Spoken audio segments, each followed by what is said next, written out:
Hey, what's up? I have decided to start getting back on trying to record things, trying to figure out what's going on with the STi. Still have a problem where everything's pretty much bad together.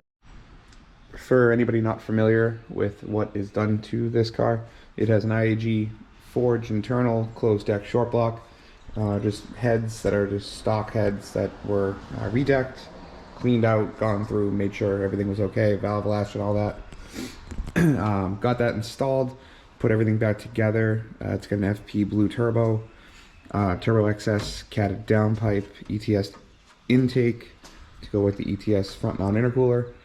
It has all 6 AN fuel lines, radium fuel pressure regulator. So it's honestly a pretty well built car, I'd like to think. It is going hybrid speed density. So I do have a 3-port boost controller from, I think, Grimspeed. Really right now the only problem that we are stuck with is I'm trying to bleed the clutch, and all I'm getting is air bubbles, and I'm not really getting much pedal feel. I did not try to unbolt the slave cylinder, even though I have replaced it, and tried to keep it up above the master, which I know could be a problem. But one of the issues that I'm running into is a while back we did try to bleed the clutch once, and we did have pedal feel. We probably pumped it one too many times because I heard like a spring popping noise, which I believe was the clutch collar for ACT, the Monoloc. I believe that noise was that collar coming out of the bottom of the pressure plate, because it was like a spring noise. So now I've just been kind of trying to go through, and I've tried going through the clutch fork hole. Couldn't really see below to see if the bottom of the collar had popped out. I took the starter out, tried to look through there. I even went as far as taking the slide pin out of the transmission for the clutch fork to try to see if maybe I could get my borescope in there to try to get it down underneath the bottom of the pressure plate. But I'm kind of having a bit of a time with that. So I think what I'm going to do is I'm going to keep trying for today, try and see if I can get a borescope in there and possibly see if I can at least confirm whether or not it's in or not before I have to pull the motor apart. But if I can't, I'm either going to have to separate the motor by pulling it a little bit forward with my engine hoist and removing the radiator and trying to get a better look at it that way, or the other option would be to unbolt the transmission and pull the transmission back, which honestly, in a garage on the floor without a transmission jack, it seems like it's a much harder option. And I've already pulled the motor a few times, so I have a pretty good understanding of how to do it. So it shouldn't be too bad. It's just kind of rebolting everything after, which is honestly kind of a pain and not what I want to be doing. But so I guess, it's a good day to work on cars. It's raining out, so why not take advantage of the bad weather and try to get this going. So I'm gonna try and jump on it, and hopefully we'll find something out.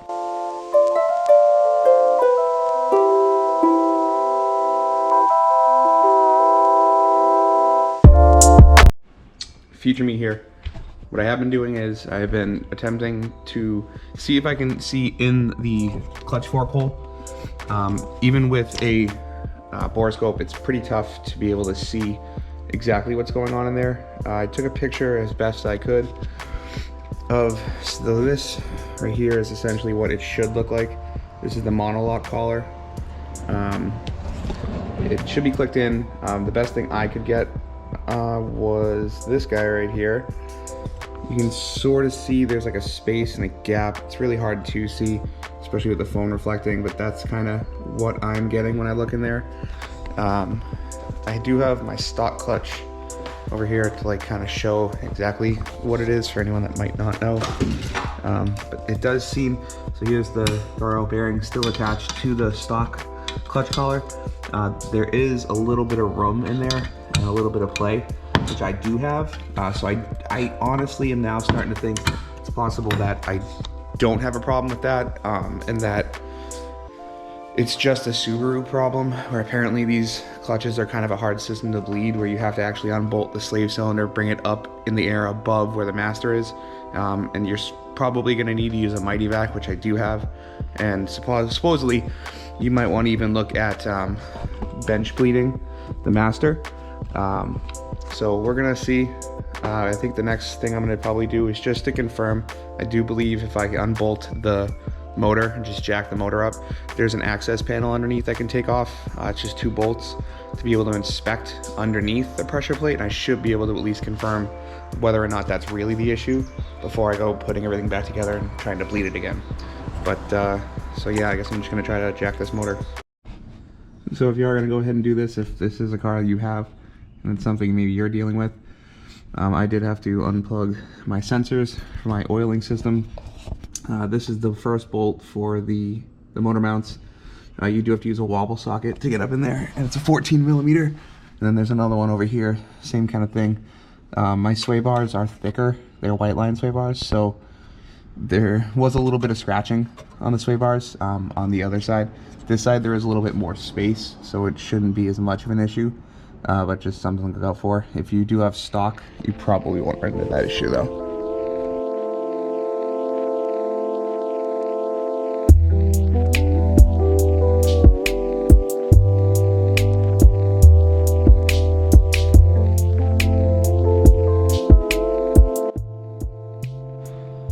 Okay, so I am ready to jack the motor now.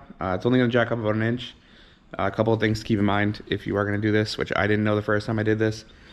When you take off when you unbolt the motor mounts, it's just 2 nuts, but you sort of have to leave it on the last thread if you're not trying to go completely up in the air, because if you do if you take the nuts all the way off and you bring it up past where they would sit and the actual studs for the motor mounts aren't in the subframe, when you go to put it back in, the motor is now going to be cocked a little bit because it's still attached to the transmission.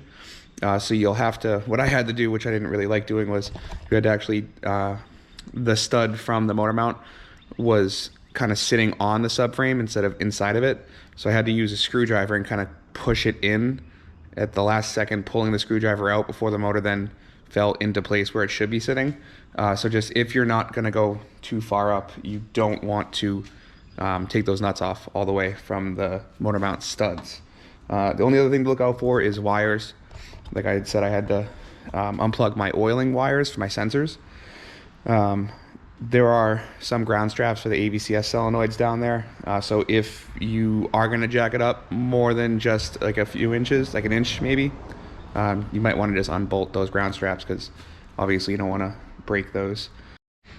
So I'm going to go ahead and throw my jack onto the transmission, not on the oil pan for the transmission, but just in front of it, and just give a couple of pumps just to try to get the motor just a little bit up in the air so I can at least take that cover off, and then I'll be able to go ahead and try to get my Borescope in there and see if it can actually work to find out if it's inserted or not.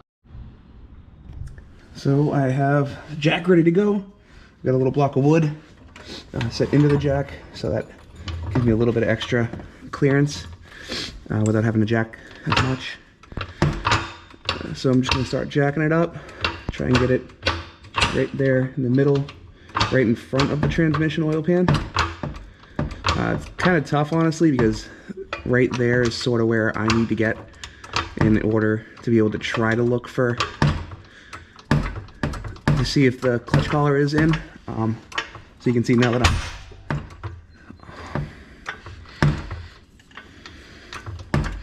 you can see it kind of like goes at a slant, so you sort of have to find the sweet spot. And again, I'm not going to be jacking it up all the way.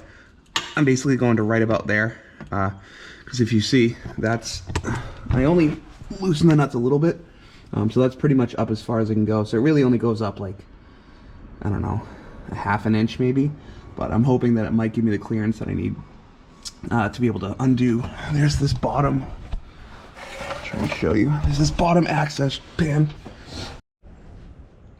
So this is where I'm trying to access. You can see a little bit, you can see the pressure plate there.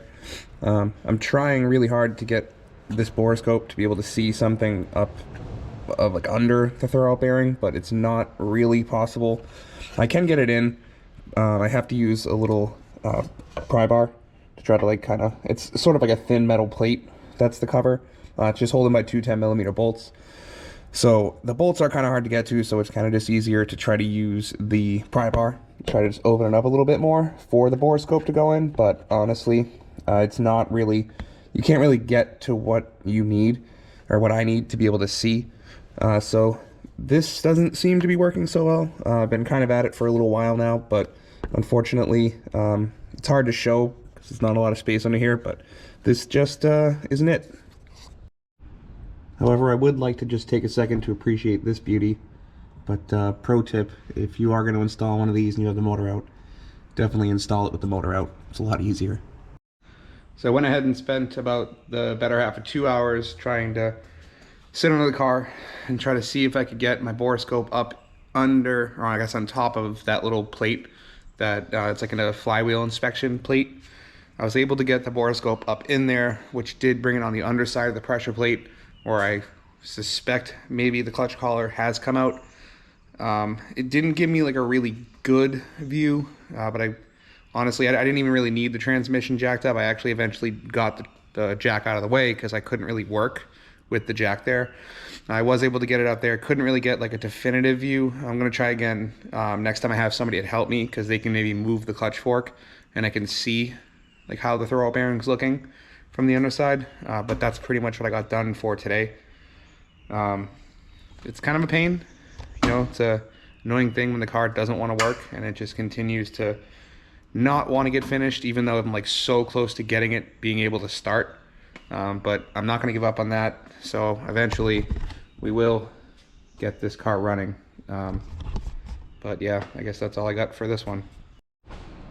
So for anyone out there watching, if you do like what you're seeing, if you enjoy seeing me struggle, make sure you subscribe, like the video, leave a comment, tell me how stupid I am and don't know what I'm doing.